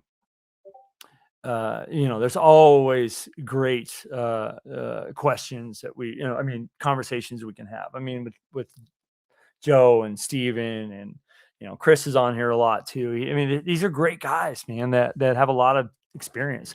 I like to learn from others. You know, that's why I think I always ask, you know, like, what's your DMing style, and what, you know, how would you handle this situation? You know, what did you think about this? And I love that. So, yeah, Tommy LeBlanc. Hey, how you doing? Yeah, Tommy LeBlanc says, play and have fun. I mean, that's that's the big thing, man. We're here to have fun. And if it stops being fun, then we're doing something wrong. And, you know, that's when you gotta kind of step back and think about, okay, what's going on here? You know what I mean? So if it's yeah, if it's an abrasive kind of thing, you know, yeah, talk to other people. Like, you don't have to always, I will say this, use other people as sounding boards, you know, and that's why I refer you to the Discord channel. Like, you go over there and ask, because you don't have to always think it in, you know, keep it trapped in here and try to figure it out in here. I think that's kind of the worst place to really, you know, in a lot of, not every situation, but in a lot of situations, better to get, I like to ask, you know, I have a very specific group of guys that if I have a problem, whether it's life, D&D, gaming, anything, I talk to somebody, and then I'll talk to another person, and then I'll gather the data, and then I'll make a decision. That's what I do. And I mean, I'm just saying, that's what I do. That's so it's good to have good sounding boards, you know, in life and in gaming. You know, how do I deal with this dude that's, you know, like, you know, got his head stuck on his phone the whole game all the time, you know, blah blah blah blah blah. You know, I mean, it's kind of a disrespectful thing, right? What are you doing to cause that? Or what are you going to do to handle that? So talk to other people and see how they've dealt with it before. You know what I mean? That's just a kind of a situation, you know. I don't know. I don't know if that was a good example. Was that a good example? Probably not. But yeah, you like good characters. Tommy says he likes good characters. Yeah, I generally do like good campaigns. I've DM'd some campaigns where we had evil parties and stuff. It's interesting, but you know, it's really what your gaming style, you know. It's really about that. Happy to see you too, man. Yeah, Steven was great to have on my show last Sunday. Great. Yeah, I'm glad you had him on there. Yeah, it was a good show. I watched it. Shark said, as DM, gatekeep hard and don't tolerate morons. Yeah, you know, it's about boundaries. It really is. Stress the critical importance of loyalty and teamwork. They fail at that, and bad things happen. Yeah. That's Shark. That is classic pressure, tension, consequences. I'm a firm believer in my games are all about that. You know, it doesn't mean that I'm a hard DM, but your world that you're running in can't be stagnant. It has to be able to react to different choices and decisions. And I am a firm believer in that. I talk about it quite a bit. Here we do, on the live streams and on long form videos. I think, I mean, I'm just not a big fan of having a game that is just point A, point B, point C. A decision should have a result, not just, it doesn't really matter what we decide here because we're going over here. You know what I mean? Or the result's always going to be over here. So good comments, guys. You either get a consensus or you get a variety of opinions and draw your own conclusions. Yes, that's exactly what I'm talking about. Yeah, Frack, I tell them at character creation, don't make an evil character or just lure morons. They won't survive long. Yeah, in my current campaign, and I don't know, some of you guys might know this, some of you might not, but I run a Greyhawk campaign every Wednesday night. We have a really awesome group. I think we have 6, 7, and we're bringing on another player. So I think 7 players. We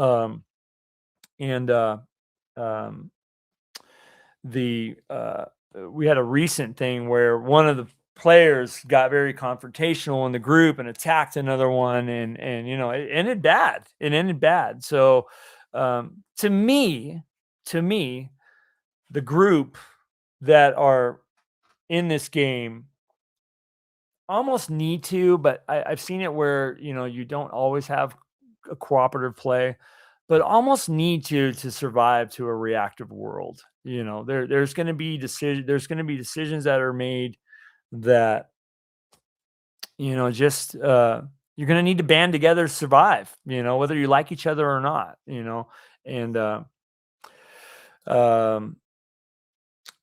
yeah. So I see a question here from Tommy LeBlanc. Are you asking how to start a game first time with players?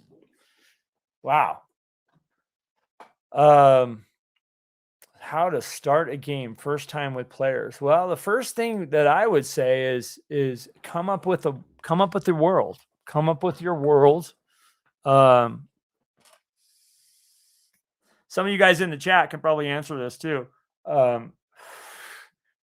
Sorry, let me get a drink. I've been talking a lot.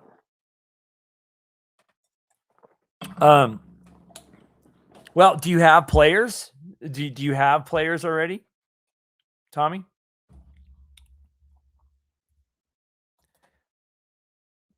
And Mark the Shark says, in games I run one requirement I have of many players, and that is that their alignment is somewhat good. Okay, yeah, because my daughter hates because she prefers chaotic neutral. Chaotic neutral. Conan, talk to people. Excellent advice. Yeah. J. Paul Hendricks, I've seen you before, man. Thanks for being on, dude. Yeah, thank you so much. Appreciate it, dude. Let me put you up here. Talk to people. That's the key, man. Talk to people. Talk to people. Talk to people. Get other people's opinions, because one thing about the gaming community, guys, I hope you guys can hear me. I'm talking a little lower. Is that there's a lot of experience in there, and everybody's got a different experience. So learn from it. Learn from everybody's experience, because if you are narrow-minded to where you don't want to learn from other experience, you're only learning for your own. And that's kind of narrow. You know what I mean? There's so much more out there. Open yourself to other people's experiences and how they do things. That's how I've kind of, designed, and I've taken a little bit from that's even talked about tonight. There's a thing in Adventures Dark and Deep that I took from Joe. Take from over here, take from over there. You don't always have to figure it out yourself. You know what I mean? Let me see. Talk to people. Okay. Fracking Cylon says, Tommy, another big question with a lot of answers. Find something you would enjoy running and present the idea to your great advice, Fracking Cylon. Yes. Find something that you enjoy running, and present the idea to your players, and just go for it. Exactly. You're not going to fail. You're not going to fail. You're going to have a good time. I know you are. Yeah, it's One thing that I've talked a little bit about this, and I want to really double click on it. Old school games, right? And I'm just going to talk old school because right now, get out of the mindset that you're a storyteller. Get into the mindset that you're a referee in the world. Okay. That's kind of my thought on this. Let the players tell the story. Provide a setting, provide a situation, and let them run with it. Sometimes they will pull it into areas and things and bring you into that you never even thought of. But realistically, these are the players.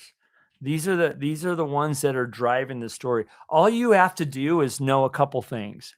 And I keep saying this, but I kind of did a video on this because I'm a light prep DM.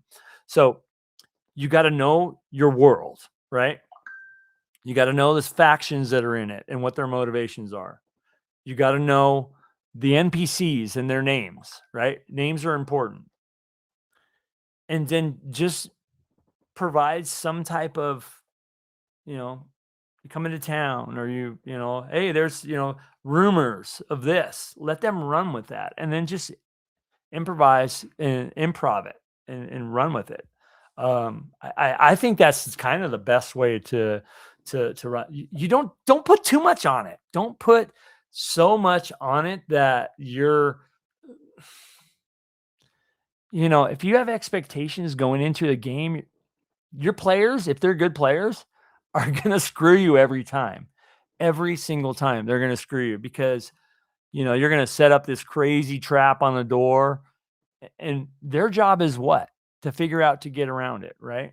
So what if they figure it out and the explosion doesn't go off, right? And your expectation was this is going to happen, right? So you don't want that to kind of build into some type of a, I expected this. Well, now you have a resentment over like, well, I'll get them next time. No, let it flow with it, man. If your players get around a trap that you're doing, or they come up with a totally different way to go instead of, the way you thought, roll with it. Roll with it. That's a story. And now they're telling the story. You're not the story. You're just refereeing what's happening when they make a choice, when they make a decision to do this. You're a referee for it. You're not. Do you know what I mean? You find your niche. But I love that what Fracking Cylon said right here is just find something that you would enjoy running, present the idea, and to your players, and then just go for it. And let them and let them drive it. God, I'm so behind in the comments here. Yeah, thanks. That's great advice, Fracking Cylon. Tommy says, been around the block. Finding players in real life is my biggest challenge. Dude, it's tough. Second is getting schedules to align. Yeah, that's tough too. My group is online. We all used to, when I lived in LA, we'd all come. There would be 7, 8 of us every Wednesday night at 6:00. And we'd all be in my gaming room. This isn't obviously, this isn't it because I'm in Montana now, but we'd all be around that table, rolling dice, eating pizza, drinking Dr. Pepper, and other things and whatever. And I love face-to-face games. Well, then when I moved, we all went online. So, I was fortunate enough. I had kind of an established group that I was running, and we all just went online. I hate running games online. I really do, but it is what it is. You know what I mean? I'm more of a face-to-face DM because I like seeing, I like smelling the pizza and, you know what I mean? But it's tough to find players. It really is. One thing you can do is go on Discord channels that have a little thing says find players, or there's some Facebook groups that you can go on looking for players. Put it out there, let me see, been around. Okay, asking people to play, just asking for help. people play. Yeah, just asking for help people play. The internet makes things easier. Yeah. However, there's a big difference between in real life and online games. Yeah, dude, that's exactly what I'm talking about. Yep. Love that, Nick. Fracking. Love that. Fracking. LOL. Yep. I love that, Mark the Shark. You can learn as much from a bad example as you can from a good one. The trick is being able to recognize the difference. Yes, dude. Totally. Headless, good to see you, man. Good to see you here. I've seen you before and appreciate you being on, man. Totally. Yeah, very good advice, he says. Thank you, man. Tennessee Table Doc says the very first advice I learned when I first DM was that if you expect players to zig, yep, they will zag. That is totally the truth. Yeah, getting comfortable with being able to ad lib and improv is something that will take some time. Yeah, it totally is. Yeah. You just got to do it. It's like riding a bike. I mean, you fell a couple of times, but you just got to keep going. Yeah. Yeah. Minimal prep and tons of improv is really fun, dude. Yes, I am a self-proclaimed light prep DM. And I kind of gave you guys what I do. I start with the world. It's an easy world to do it in because it's Greyhawk. It's already got a lot of lore. Doesn't mean I use all of it, but I'll pick an area. I need to know what the factions are doing around there. I need to know what the NPCs' names are and what their motivations are. No motivations, and a timeline, and a situation, and then run with it. Dude, my current group have, they're I would say that they have 9 times out of 10 went another direction that I've ever even thought they would go. And it's fun. It's fun because as a DM, let me tell you guys this. And yeah, I can talk. I we were supposed to end. So as a DM, I want to have as much fun as you guys are, the players. I have as much fun. Like every night when we're done, in our session, I'm like, dude, that was a lot of fun. Everybody says, yeah, that was a lot of fun. Or they say, no, you're that was a horrible time, but I love running games, refereeing games. That's like one of the, that's like, seriously, that's DM should have as much fun too. And yeah, so practice makes perfect. God, look at these great comments. Being able to adjust on the fly. If players are slicing through your monsters like a hot knife through butter, don't be afraid to ramp up the HP, even max it or increase the numbers. Yeah, if they ramping through stuff easily, it's all about the dice, man. It's all random. I use reaction. I use morale. I use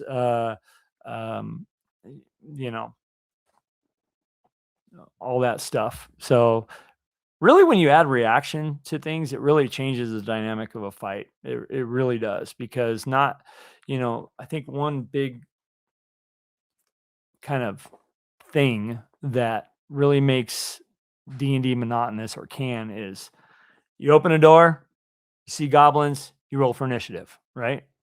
Well, if the referee pauses and says, wait a minute, I'm going to roll a reaction, or the parties, instead of just running in and attacking, they wait for a second, stop, listen, and learn.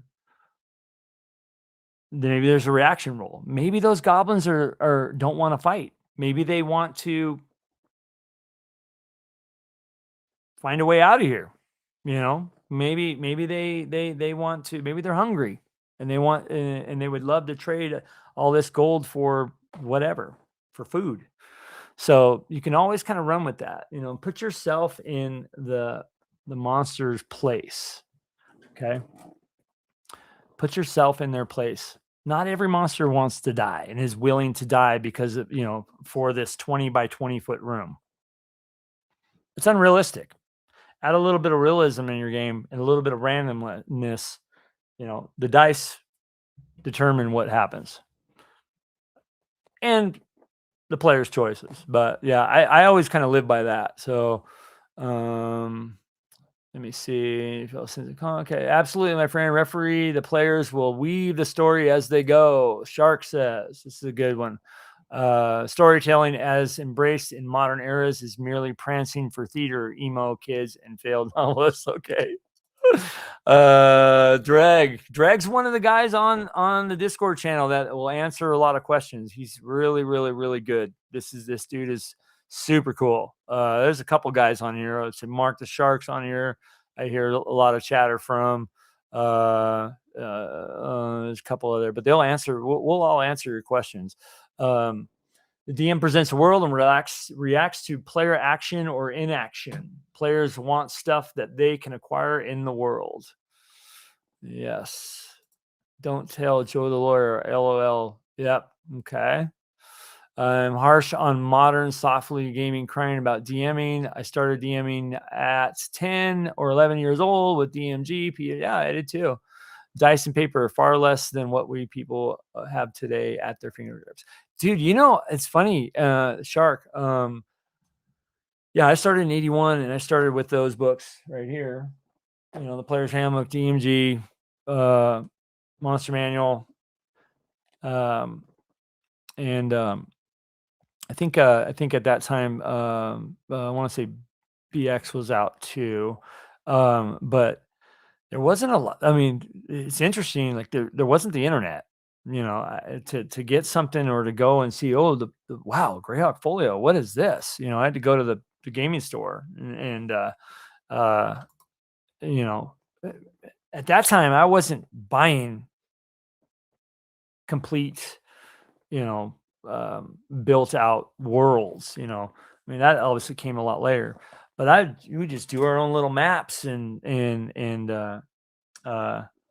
build our own world, and a lot of my influence was, Lord of the Rings and, that kind of stuff. I'm sure it was for everybody. Yeah. So, it's interesting. Like to me today, I think is a little bit tougher, but also easier because there's so much information out there. If I want to find out a little nitbit about, let's say, I don't know, the Carn Hills, in Greyhawk, right? I could just Google it and it'll come up on, Greyhawk Online or something in Cannon Fire or something like that. But, we had to make that stuff up, it's just, I think that's good in that sense, but it's also, there's information overload right now. You could really, so part of the advice I would give that you that was asking a question too is make it simple.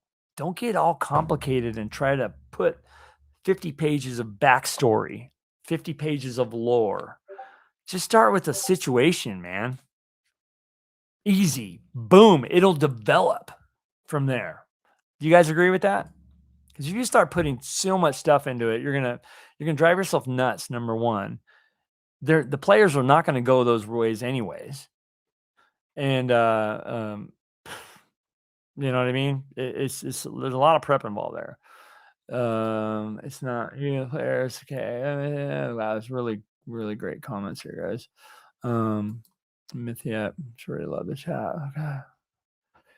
Legion of Myth yet? Okay, let me see. Vergitude, have you been on Legion of Myth yet? I'm sure they would love to chat. I don't know what that is. Sorry. Is this for Britain Von Doom? You're asking about, have you been on Legion of Myth yet? I don't know what that is. Sorry. Becoming a good DM is a skill that takes time, reading, and experience. Everyone starts out lame, but eventually you get better. I like that. That's so funny. Joyler spends more hours a day than weeks prepping. Yeah, he's a heavy prep DM. He's done videos on it too, and we've debated about it a little bit. But yeah, he said everybody's got their own style. I'm just telling you what mine is because that's just my experience, and also with talking with others, kind of coming up with my own formula. You know what I mean? Yeah. LOM is interesting. Okay. In early days, we would order pizza. The gang would say, Shark, you're smart and awesome, dude. Just run us in your crazy world, brother. Very little needed. Just basic stuff and high enthusiasm. That's awesome. Wow. Oh, Agile, you're still hanging on. I love it. I want to bring up your thing for EggCon real quick here. While we still got, wow, a lot of people still in here. Thank you guys for being on, man. And listening to me ramble. That is Max's channel. Yeah, I don't know that one. Sorry. Yeah, he's pretty interesting. He says Tabletop Tavern. Okay.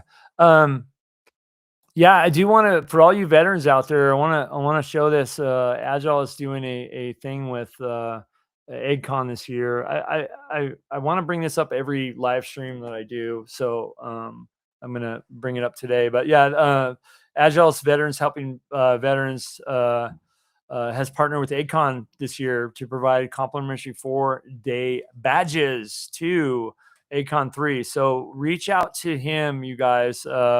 And he is Agile Monk at iCloud.com. I'll put that in the chat right now. Yeah, email him and he will hook you up with that and give you more details and more information. But yeah, thank you so much, Agile, for doing that. That's a big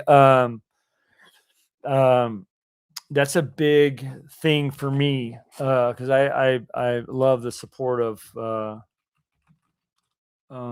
veterans, and I think it's our duty to support them, especially the disabled vet. I mean, any vet. I have a lot of them in my family. But yeah, .com. Here we go. That's his email address, guys. All right. Well, should I babble more or should we shut this down? Yeah.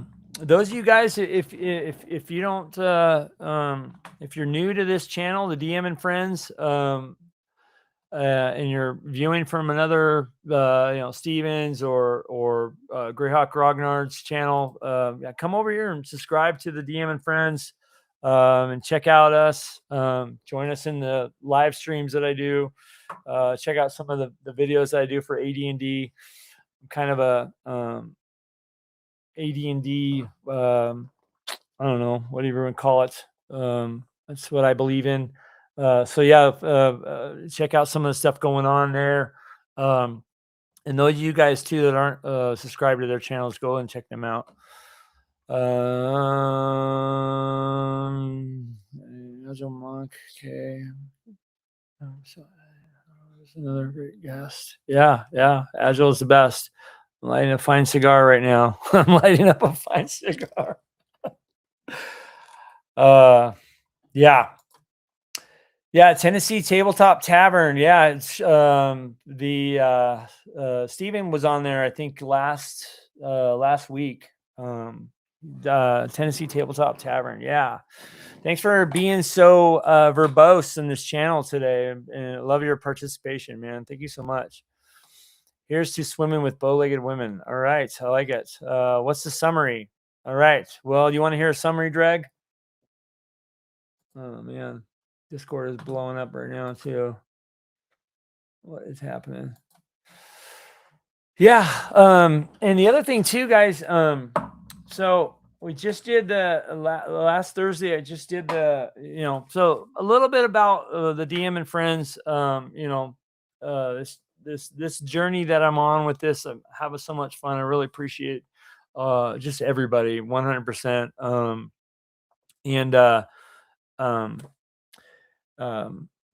I've just been having so much fun. I mean, as you can tell, and I love chatting with you all. If you so choose, I did open up recently the ability to become a member here, and I'm working on how to get some more perks lined up where it's more behind the scenes stuff. maybe videos that come out early, or members only stuff. I kind of don't know about that yet, but anyway, but one thing I'm doing is every month I've been kind of doing a drawing for modules. This was the last one that I gave out, and this is DM Greg was actually the winner of this, and he told me to hold on to it because I'm going to see it at a con instead of yeah. Shark. Instead of sending it, I'm gonna bring it to him. But I don't know what this month's gonna be, and I got all these guys right here. So I'm gonna just randomly kind of try to figure out which one I'm gonna give out for the month of May. I mean, I got so many. Look at that. Vaults of the Drow. These are really good ones. Yeah. But I there's the Night of the Walking Dead. I was looking for this bad boy. Yeah, this is one of my favorite Ravenloft modules, and that's what that poster is that I drew up there. Is the world the I was looking for this the other night when somebody asked me. But anyways, so I'm trying to figure out what I might do a poll to see what should be the next module that I do on the giveaway. I might go back to Palace of the Silver Princess. But yeah, we'll figure it out. But that's one of the perks for being a member here. I try to do a drawing once a month, and then there was one live stream where I did a couple, and by the way, those will be in the mail soon.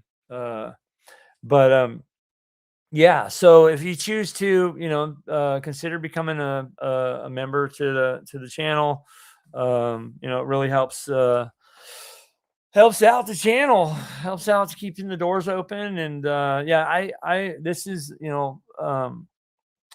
this is a fun venture for me. So and I do work.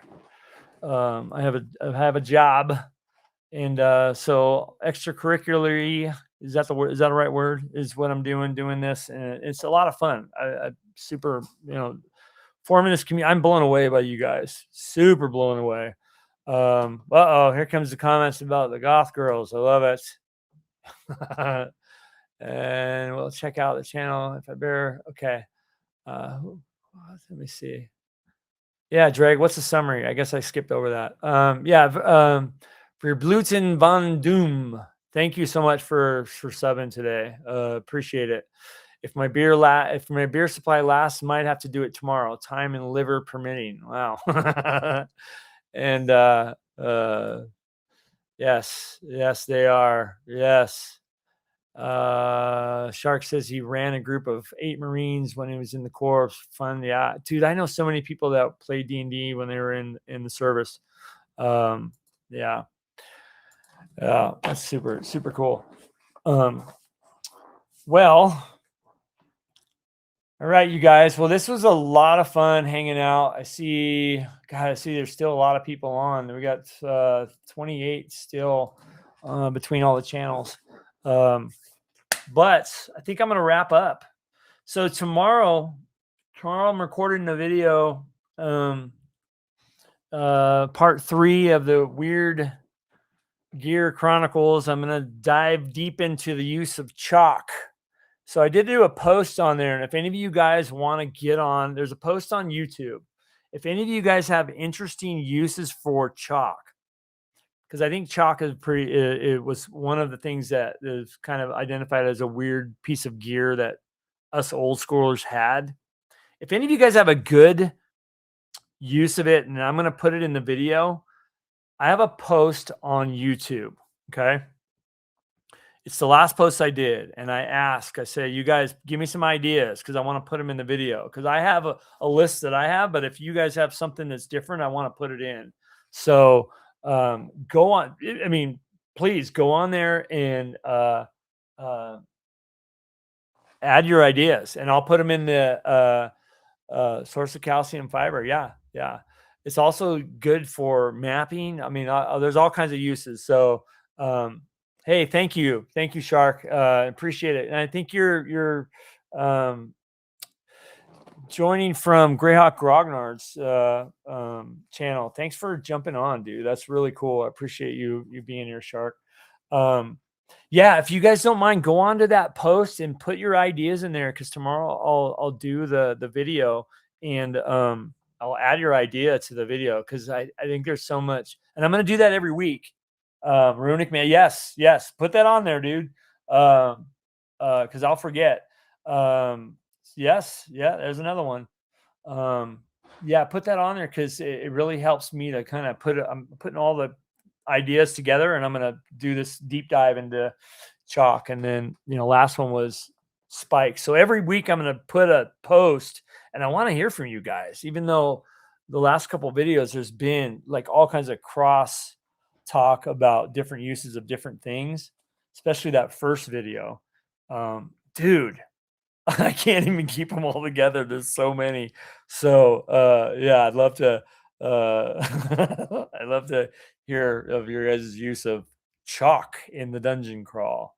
Let me see. Great stream, enjoyed it. Thanks, Mark the Shark. You're the best, dude.